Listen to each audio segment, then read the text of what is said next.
Daqui a pouco, madrugada de quarta-feira, passam a valer as tarifas que somam 104%, impostas por Donald Trump à China.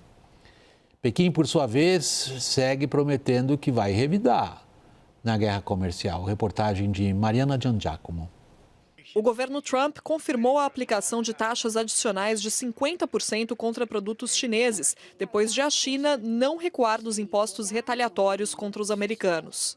Sem comprovação, a porta-voz da Casa Branca, Caroline Leavitt, afirmou que os chineses querem chegar a um acordo no tema. It was a mistake for China to retaliate. The president, when America is punched, he punches back harder. And the president also wanted me to tell all of you that if China reaches out to make a deal, he'll be incredibly gracious. A nova alíquota vai se juntar aos já anunciados 34% em tarifas universais e a taxa de 20% contra todos os produtos chineses. Itens como celulares, laptops, baterias, brinquedos e equipamentos de comunicação devem sofrer o maior impacto do tarifaço, já que são grandes exportações da China aos Estados Unidos. O governo chinês prometeu novas respostas como forma de garantir os interesses nacionais diante da escalada na guerra comercial. Segundo Pequim, as tarifas de Trump são um erro e expõem o que a China chama de natureza de chantagem dos Estados Unidos. Como resposta, o vice-presidente americano J.D. Vance chamou os chineses de camponeses e criticou a dependência de Washington de produtos asiáticos.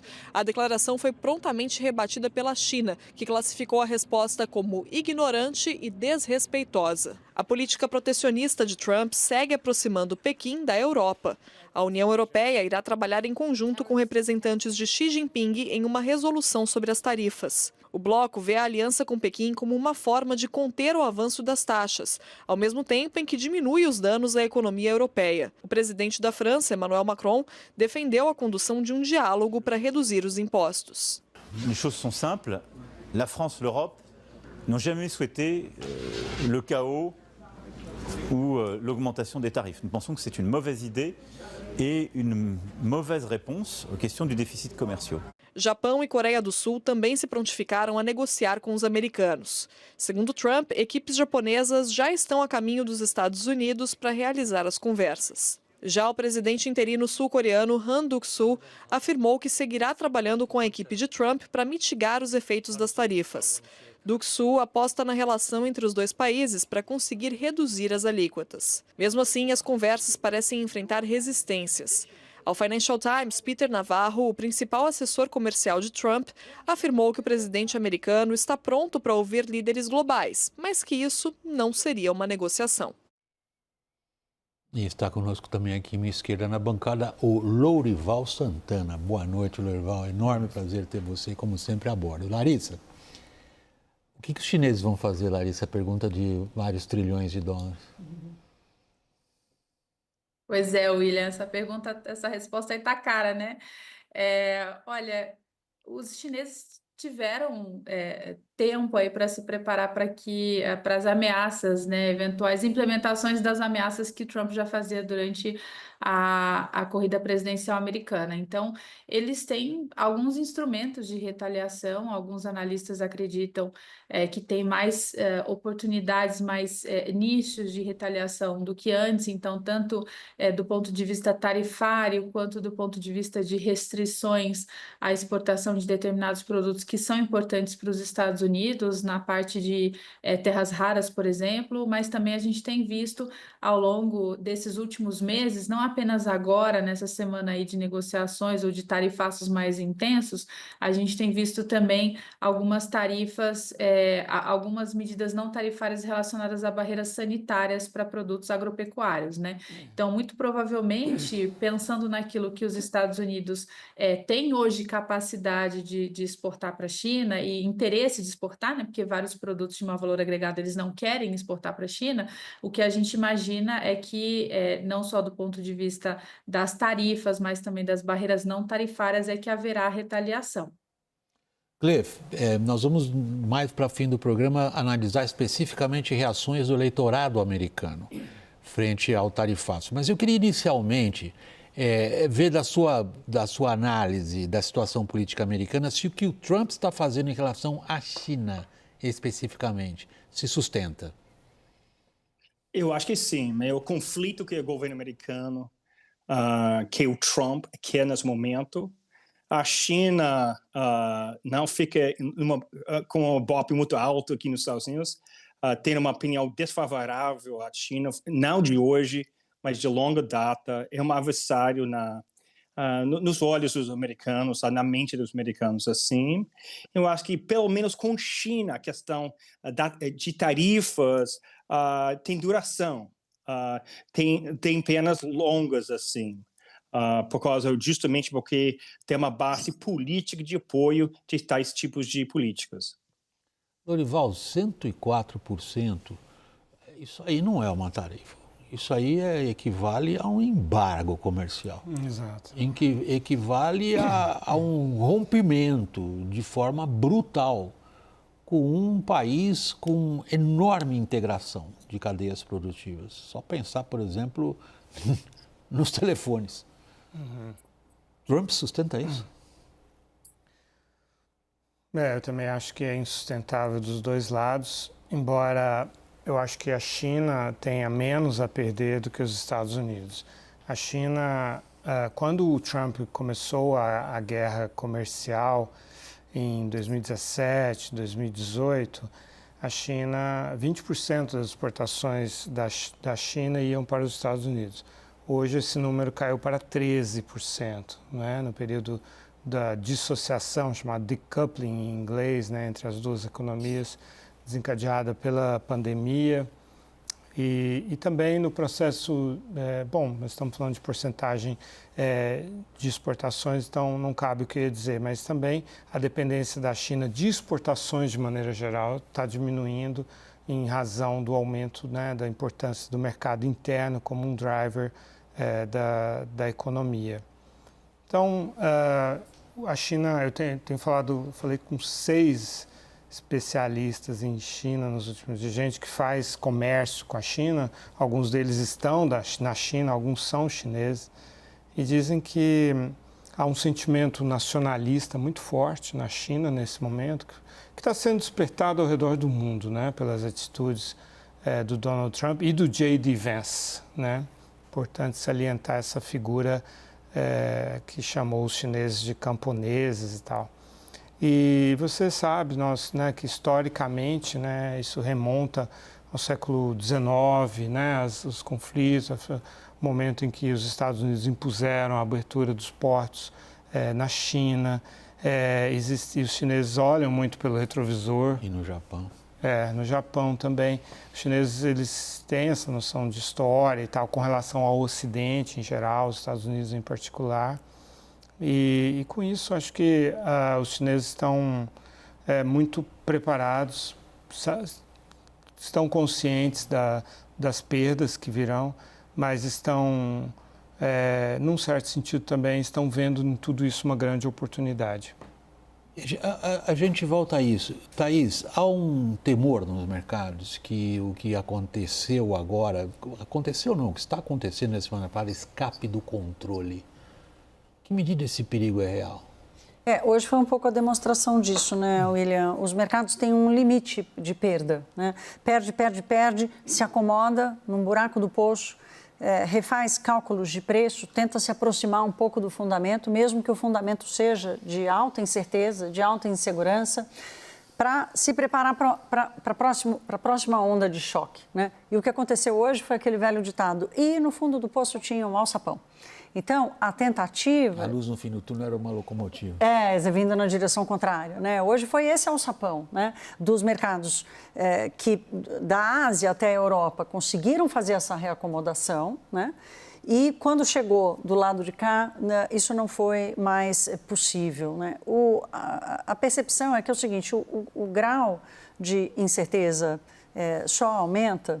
E hoje, por exemplo, tem aí um boato no mercado de que a China, nenhuma das medidas não tarifárias, está despejando um monte de título público americano, de treasuries no mercado, que joga o preço para baixo e os juros para cima, aumenta o custo de rolagem da dívida do Tesouro. Então, a China é o segundo maior credor dos Estados Unidos, né? O primeiro é o Japão, o segundo é a China. Então, há vários mecanismos que estão sendo jogados no escuro e que vão alimentando essa incerteza. E a quantidade de, vamos dizer assim, gurus do mercado que têm desenhado o pior cenário. Então, a luz, a direção, a indicação, a sinalização tem vindo cada vez pior. Larissa, deixa eu aproveitar a sua experiência com China e Brasil. Há um momento novo nessa guerra entre Estados Unidos e China, sem dúvida. Jamais houve essa postura tão agressiva. Há um momento novo. O que significa para nós? Por favor. O que significa para nós, Larissa? Simplesmente perguntando.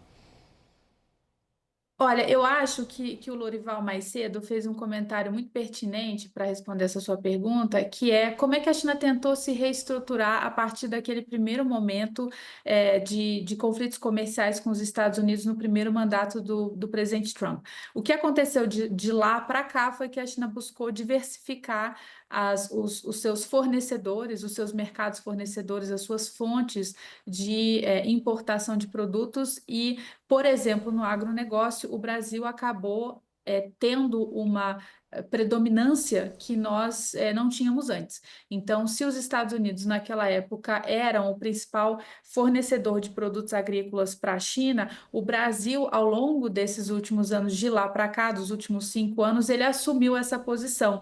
E atualmente nós somos responsáveis por mais ou menos 20% de todas as importações chinesas de produtos agrícolas. Isso é interessante porque os Estados Unidos e o Brasil competem no fornecimento desses produtos para a China. E como a gente comentou mais cedo, ainda que a China esteja menos dependente, ela por um lado está menos dependente das exportações dela para os Estados Unidos, então baixou de 20% para 15%, como citou o Lorival, mas também ela reduziu as importações dos Estados Unidos. E nesse movimento, países como o Brasil acabaram sendo beneficiados, aumentando as suas exportações e aumentando o seu market share. Então, o cenário hoje, por um lado, é de menor dependência da China dos Estados Unidos, mas ainda assim é um país que ele é o principal parceiro comercial de mais de 140 países no mundo. Isso faz com que ele tenha no mercado internacional, de fato, uma grande dependência. É verdade também que a China tem tentado diversificar também para o mercado interno, ou seja, tentando fazer com que o mercado consumidor do país responda por um percentual maior do PIB e com isso ele dependa menos das exportações. Mas é uma transição econômica que está levando tempo, que exige outras coisas, por exemplo, o fortalecimento da confiança na população chinesa, nesse pós-pandemia, que não foi um movimento fácil. Então, ainda assim, a China é hoje uma economia bastante dependente do comércio internacional. O Brasil ocupou um espaço importante de fornecimento e eu acho que o grande risco para a gente está exatamente nisso. Quer dizer, será que tem um risco da gente perder essa posição caso a China e os Estados Unidos venham a ter um acordo, o que eu particularmente acho bastante provável. Cliff, a Larissa, que é a nossa especialista em China, vê a possibilidade ela vê com alta probabilidade um possível acordo entre China e Estados Unidos. Washington também? Eu acho que também. Eu acho que esse é o estilo do Trump. Ele está procurando algum tipo de bargain, como a gente fala em inglês. Eu ainda enxergo as tarifas assim, mesmo com Trump, sabe, ao longo da vida dele, achando as tarifas vão, sabe, mudar o jogo mundialmente. É uma crença muito enraizada no Trump assim, mas eu acho que é possível. Mas eu não subestimaria a vantagem americana a respeito da China. A grande maioria dos americanos não tem uma opinião, como eu falei, favorável à China. É um adversário. Os americanos, de forma geral, a gente vai falar sobre isso em mais detalhe, mas de forma geral, os americanos não gostam da palavra tarifa. Mas quando você fala em países levando vantagem dos Estados Unidos, uma grande, sabe, maioria dos americanos, seja democratas, seja republicanos, seja independentes, apoia isso. Algo em torno de 78% a 80%.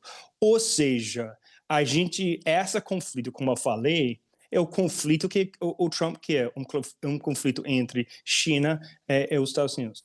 Muito mais do que, sabe, um conflito contra o Canadá, ou o Brasil, ou o México, ou a União Europeia. Até bater no preço, né? A hora que chegar no preço, e a explicação faltar, se não tiver outra explicação que não a tarifa, porque é ela que vai fazer o preço subir do celular e tudo mais, aí é que nós vamos entender, Clifford, a gente vai precisar que você faça uma nova pesquisa para saber se mudou a opinião deles com relação à tarifa. Dorival, por último, nesse segmento do programa, quando a gente olha para a questão das tarifas, a possibilidade de acordo que tanto a Larissa quanto o Clifford consideram na mesa, vem uma outra pergunta. Qual é o tamanho, qual é a extensão do dano em termos de credibilidade do governo americano causado até aqui pelo que o Trump fez, especificamente em relação à China? É monumental, né? Porque a China já tinha feito um acordo com os Estados Unidos, ele foi assinado em janeiro de 2020, né? E esse acordo foi rasgado agora, assim como aconteceu com o Canadá, com o México, com a própria União Europeia, né? Com o Japão, com a Coreia do Sul, enfim, isso aqui é um déjà vu, né? Todo esse processo já aconteceu. É que veio a pandemia, a gente está tudo com long Covid, né? A gente esqueceu, mas a gente já viveu. Como eu tenho isso tudo anotado, porque eu analisava isso aqui na CNN mesmo, isso aqui é tudo coisas que já aconteceram. Então, confiabilidade americana está abaixo de zero, né? Existe ainda uma dúvida entre os analistas sobre se a motivação do Donald Trump, e provavelmente nem o Donald Trump já decidiu a respeito disso, se ele quer realmente manter essas tarifas de uma forma mais permanente, claro que não 104%, mas digamos 34%, por exemplo, né, contra a China, ou se ele quer negociar, né? E aí, como a gente tinha dito ontem, o Scott Bessent voou para Mar-a-Lago no fim de semana, secretário do Tesouro, e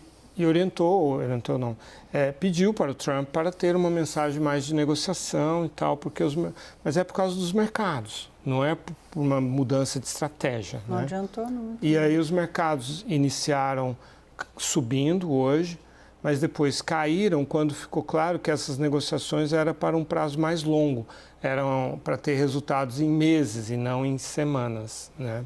E essa então é a visão hoje, de que haverá negociações, mas elas demorarão meses, e o apetite da China não é de ser vista como alguém que está correndo para negociar. O Japão e a Coreia do Sul, sim, estão desesperados, estão ansiosos, não impuseram retaliações, Japão e Coreia do Sul. Mas a China está retaliando e está preparada para essa briga e vê vantagens nela.